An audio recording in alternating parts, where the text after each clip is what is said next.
Shalom, saudara yang kasih dalam Tuhan Yesus Kristus. Imam Eli adalah imam di Israel pada zamannya.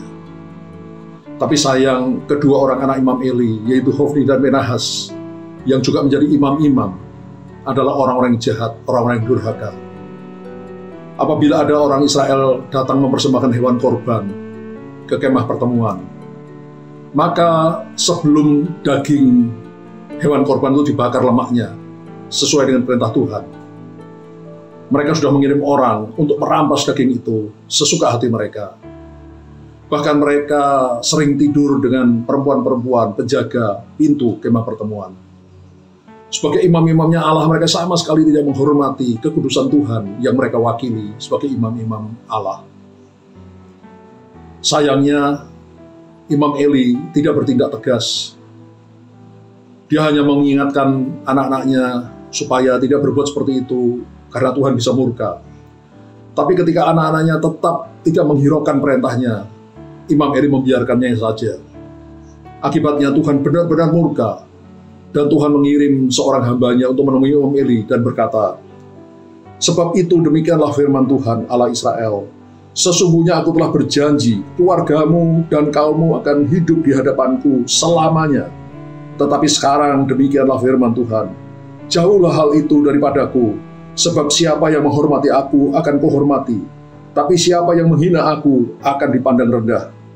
Sesungguhnya akan datang waktunya bahwa aku akan mematahkan tangan kekuatanmu dan tangan kekuatan kaummu, sehingga tidak ada seorang kakek dalam keluargamu."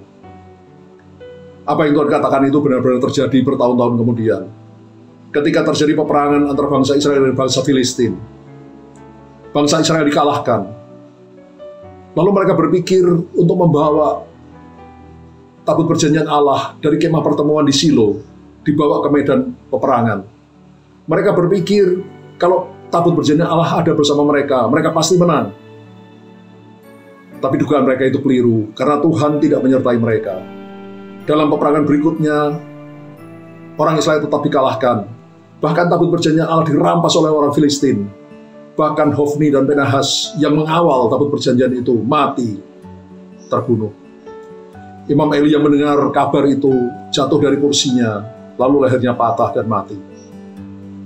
Apa yang Tuhan katakan bertahun-tahun yang lalu sungguh-sungguh menjadi kenyataan. Barang siapa yang menghormati aku, akan kuhormati, kata Tuhan. Kalau kita hidup takut akan Tuhan, kita menghormati Tuhan dengan mentaati perintah-perintahnya, maka Tuhan juga akan menghormati kita, menjaga, melindungi, menyertai kita. Tapi sebaliknya, kalau kita hidup tidak takut akan Tuhan, kita menghinakan Tuhan, kita merendahkan Tuhan, maka kita pun akan direndahkan oleh Tuhan. Seperti Imam Eli dan anak-anaknya. Saudara, Alkitab mengajarkan bahwa Allah adalah kasih, God is love. Kalau kita hidup takut akan Tuhan, menghormati Tuhan, taat pada perintah-perintahnya, maka Tuhan akan menjaga, melindungi, menyertai kita, memberkati kita.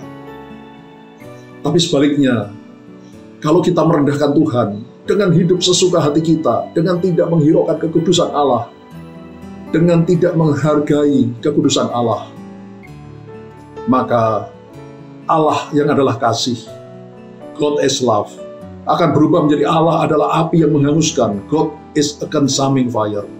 Dan kalau itu terjadi, celakalah kita, seperti yang terjadi pada Imam Eli dan anak-anaknya.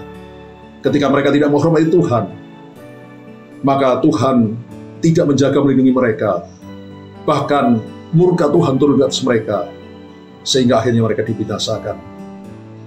Karena itu saudara, selama hidup kita yang singkat di bumi ini, mari kita sungguh-sungguh menghormati Tuhan dalam hidup kita. Hidup takut akan Tuhan, melakukan perintah-perintahnya. Dan apabila kita gagal melakukan perintah Tuhan, karena kita adalah manusia darah dan daging, cepat bertobat, cepat kembali kepada Tuhan. Lakukan lagi perintah dan kehendak Tuhan. Dan kalau itu kita lakukan, maka kita akan lihat bagaimana ketika kita menghormati Tuhan, Tuhan juga menghormati kita. Kita dijaga, dilindungi, disertai, diberkati Tuhan sebagai anak-anak kesayangannya di bumi ini, sampai kita masuk ke dalam surga yang kekal mulia selama-lamanya. Amin.